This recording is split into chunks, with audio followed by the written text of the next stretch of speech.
find when you use something is when you're able to determine whether it is good for you or not. And if you look at a place like Burkina, where it's moved from 23,000 acres to about 900,000 within 3 years, I think that's testament to the farmers using it and finding benefit. In India, we saw in 5 years from 100,000 acres to 21 million acres within 5 years. And that's again because the Indian farmer found huge benefit. So I think what is important is that farmers have a chance to try. If the regulations allow and the scientists do all the tests to see that it's a suitable variety for the country, then you give it to the farmers and they'll decide. And what we hear is that next year in Burkina Faso, the farmers they have about 64% of the farmers now are using BT cotton, and they want to move up to 80%. So to me, that's an encouraging sign that farmers see benefit in this technology. Burkina Faso has been growing this cotton for more than 3 years now. And right now they have clocked 435,000 hectares of cotton, which is quite a rapid or dramatic increase in the uptake of the technology. You'll find in cotton, all the cotton seed has to go back to the gin, and the gins, they take out the lint, and then they are left with the seed. Often what they do is they process that and then redistribute it to the farmers. The problem is that those don't often have high quality.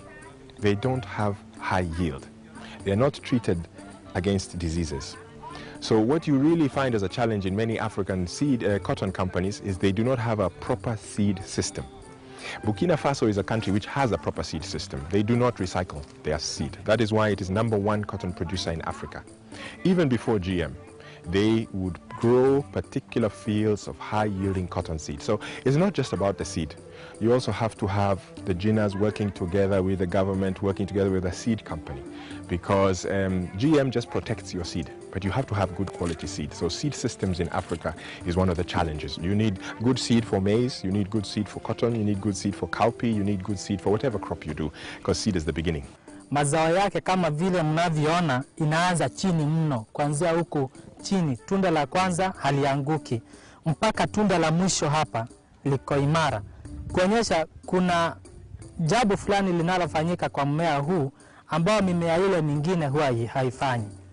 Jambo la pili, ninapoangalia hii ardhi, huu mchanga kule kwetu Mpeketoni huko, na huu mchanga haufanyi vizuri kama michaga ile mingine iliyoko Mpeketoni, kuonyesha kwamba kama huu mchanga unaweza ukameki huu mmea uweze kunawiri namna hii, inaonyesha kwamba hii variety tutakapoipeleka Mpeketoni itafanya vizuri zaidi ya variety zingine zote zinazopatikana pale Mpeketoni. There are a lot of misrepresentations of biotechnology, and there is many times undue concern about the benefit, the safety, or the motivations of companies in this technology.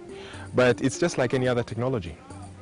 In communication technology, we've moved to using cell phones, and people buy airtime on the streets. It's widely available. So in agricultural technology, we can't use technologies that we used 40, 50 years ago when we were much smaller populations. We need to move forward. And so, you know, I think communication, accurate communication is important. And that's where involving groups such as these, where you have communicators involved, politicians involved, scientists involved, then the right messages go out. So that what we want is people to be confident that products are safe, products are useful, and that their farmers need a chance to try. Biotechnology in the area of agriculture is a necessary technological development that we must adopt to ensure adequate food production, not only in Nigeria but in Africa, because you can see that most of our farmers spend a lot of time on the field to weed their crops and whatever. But with the advantages attached to this biotechnology, and from the information gathered from the farmers, one can say that yes, it is high time that African farmers embrace biotechnology. What is important is to change our attitude towards the GMs, and to be convinced that we shall not be left out. When Africa is waking up, Uganda should do the same. One of the key ways of doing that is by use of quality seed. use of biotech seed is part of that solution, by use of technology, and by way of people working together. We have to farm in a way that's different from the way we're always farming.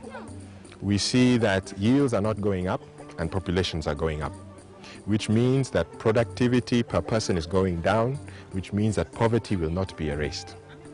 The same way we have now transformed our communication technology, I believe Africa, we must transform our agricultural technology. And if Burkina can do it, then I'm sure the rest of Africa can do it.